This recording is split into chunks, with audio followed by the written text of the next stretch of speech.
Sige, humarap ka na lang sa akin. Ano ba masakit sa'yo, kuya? Ito kuya. Oo. Tapos hindi ko maingat hanggang dito lang. Ngayon, Ngayon, pagkatapos nyo pong gamutin, hindi ako naggamot ha. Ang Diyos. ang Diyos, pagkatapos magamot, yun, naiangat ko na. Tapos, pwede ko na siyang may galaw. Ang gala.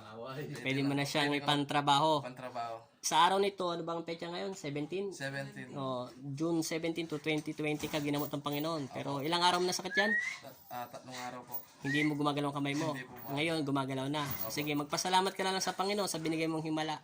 Sige. Maraming salamat sa iyo, Panginoon, dahil nagamot mo tong kamay ko na makakapagtrabaho na ako Para sa pamilya ko, syempre. sa pamilya ko. Oh, sige, maraming salamat din po kuya. Anong pangalan mo? Last. J. Tumul po.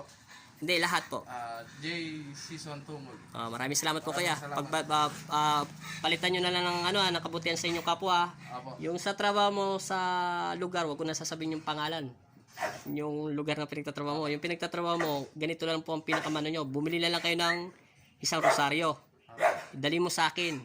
Pero kung makapunta ka doon sa Biblia ng rosaryo, may simbahan, ilaglag mo na lang doon sa holy water. Sabi mo lang sa pangalan niya. Pero kung wala naman tagal laman yung holy water, dali mo sa akin. Hindi na makita, yung mabubusa ko lang.